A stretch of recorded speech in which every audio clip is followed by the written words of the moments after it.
Okay, itong muli ang inyong Pinoy Firearms Instructor na gunsmith din naman.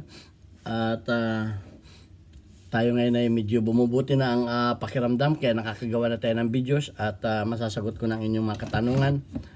So, gusto ko lang ibahagi sa inyo ang naging karanasan ko dito sa baril na ito. Brand new ito. Stock ko. Stockacto. Stockacto ang ano siya, STI. Stockacto XL. Okay, STI ang ano niya, prototype. At ang naging problema nito ay yung nag-hammer down. Nag-hammer down siya. At hindi gumagana, hindi gumagana itong grip safety kahit na ano ay gumagana. Tapos pagka yung ikinasa na ganyan ay bumabagsak yung hammer. So ito yung malimit na tanong sa akin. So bago ko ipaliwanag sa inyo ang ginawa ko dito, ay gusto ko lang muna magpasalamat sa ating 36,900 plus na mga subscribers, lalo ito sa mga hindi nag-skip ng ads sapagkat tayo isang charity vlogger. Meron tayong 6 na estudyante na tinutulungan na pag-aral, anak ng mga single parent. Kaya nga papasalamatan natin ang ating mga sponsor. Okay? Maraming salamat Alfredo Isidro. Pumasok na yung pinadala mong pumasok na yung pinadala mo dito sa GCash at napadala na natin doon sa ating estudyante. Okay? So, ayan, at gayon din kay Architect Arnela Salvador ng Kuwait. Si Alfredo Isidro Ordosipay ay taga Las Piñas. Okay? Si Jubil Platon, Boy Umay ng Riyadh, Saudi Arabia.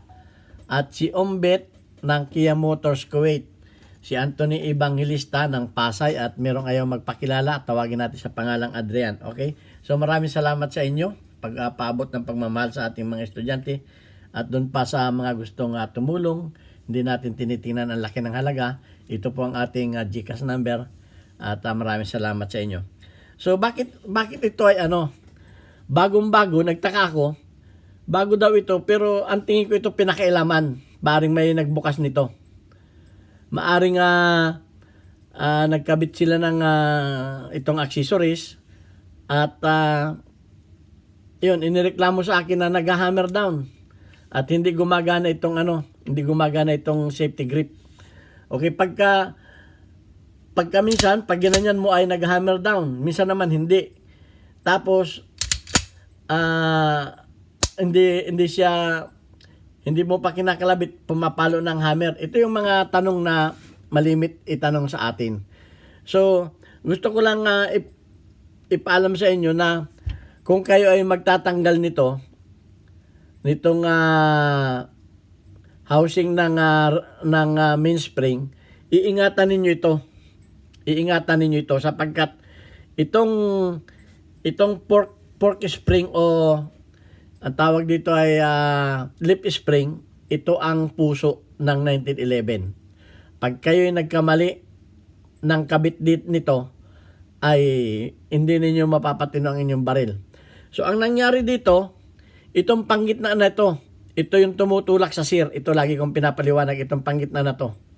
Ito, naputol na itong nanditong naputol sa kaliwa, yung pinakang kaliwa, nasa kaliwa. Ito yung tumutulak dito. Ito yung spring nito. So isang lip spring ay ang dami nang dinadala nito. Ito. At ito namang panggitna na to, ito ang nagka-problema.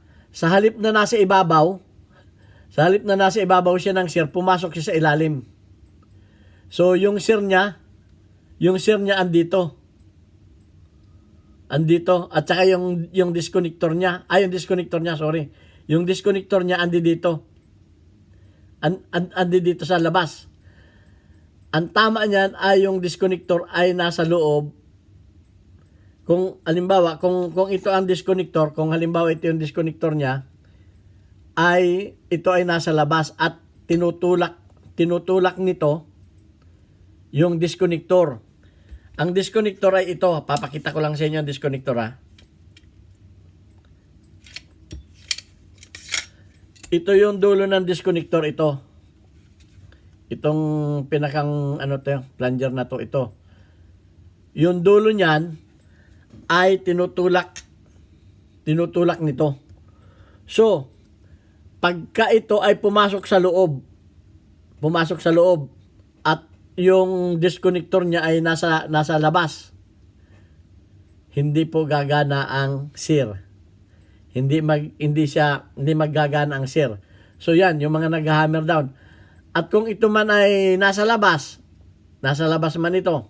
Halimbawa, nasa labas ito. Pero ito ay binali ninyo para palambutin ang yung mga nangyari. Pinapalambot ang trigger. Binabali ninyo ito. At itong gitna na to ay sa halip na tumulak ay nakalapat na lang siyang ganun. Ayan, nakalapat na lang siya. Wala na siyang puwersa para itulak yung itong disconnector. Ito, yung dulo nito. Kasi ito yung nagtutulak para tumaas yung disconnector. Para umano. At ito naman ay nagdi-disconnect pagka dumaan dito yung slide. Ayan oh. Dumadaan kasi dito yan, dumadaan yan dito. Ayan. Kaya nagre-reset ang trigger. So ayun. Yun ang naging problema. Ito lang, napakasimple. Napakasimple lang. Ito lang. So, kahit bago ang inyong baril, kung mali ang kabit nito, ito ay lagi ko nang pinapaliwanag sa mga, kasi ito malimit itanong sa akin sa mga 1911, nag-hammer down. So, sana, ito ay mapanood ninyo yung mga problema ng nag-hammer down ito. Ito lang, itong gitna na to. Pag ito ay wala nang puwersa para itulak at ito ay napasubra na, kasi ito tinutune up ito binabali ito ganun, binabali para hindi masyadong pero yun ang nagiging problema, nag-hammer down. Kasi yung share ninyo, yung share ay hindi makakatch ng hammer. So ayan napakasimpleng problema. At ito naman, pag ito naman ay hindi rin na tumama, ito naman yung nagpapaano sa ito yung spring naman ng trigger. Ito yung nakatulak sa trigger bow o magazine ring. Ito nakatutok itong pinakamataas na ito. Ito nakatutok dun. Ito yung para yung ay itong spring na to. Kasama yan dyan. So ayan. At sana ay naunawaan ninyo. Hindi ko na binaklas dahil mahirap magkabit itong na to. Bago pa, baka magasgas ko pa So ayan. Ulitin ko. Itong nasa left side, yung pinakang left, ay ito yung spring na tumutulak dito. Okay?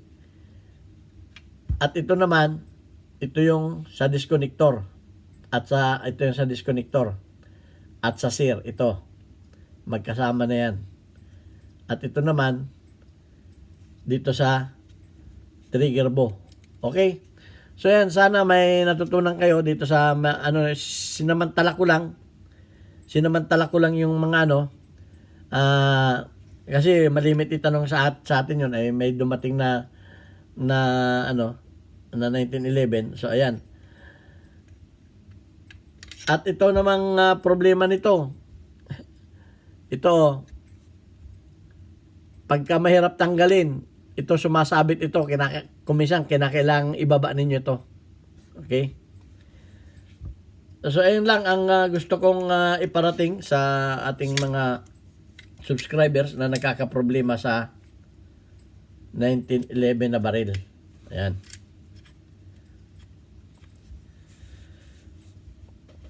So, sana may natutunan kayo sa video na ito at hopefully wala nang magtanong nito. Ang advice ko lamang ay yung aking mga videos ay panoorin ninyo. Yung mga luma kong videos sapagkat doon na rin naman ninyo makukuha yung inyong mga katanungan yung sagot sa inyong mga katanungan. Okay? At ang gusto ko lang, kung halimbawa pinanood ninyo, gawin ninyo yung sinabi ko pagkatapos, kung hindi man naayos, ay mag-follow up kayo. Kung sabihin niyo kung ano yung ginawa ninyo, sir, ganun pa rin o anong ito ang ginawa ko. So hindi yung basta napanood ninyo tapos itatanong ninyo, hindi mo naman ninyo sinabi kung anong ginawa ninyo, sinunod ba ninyo yung sinabi ko doon sa video. Kasi yung mas mabuti pa yung yung ibang nagko-comment ay, sir, thank you, idol, thank you at naayos ko na yung baril ko. O, ganun. Natutuwa ako sa mga ganun. Pero nakakaano kasi yung para bang hindi naunawaan yung aking paliwanag kasi napanood na nila. Doon din sila sa video na yung nagtatanong eh. Pero yun ulit din ang itatanong nila. Siyempre nakakasama din ng loob yun parang mali kaya yung turo ko o hindi kaya nila pinanood. Ganun. So, ipaliwanag ninyo, sir, ginawa ko yung ganun pero ganito naman ang lumabas sa problema. So, parang nagkakaunawaan tayo, nagtuturoan tayo. So, ayan, at kung meron pa kayong alam na ibang, mag-comment lang kayo. Okay, ito ang inyong Pinoy Firearms Instructor. Sana may natutunan kayo. God bless us all. Thank you very much.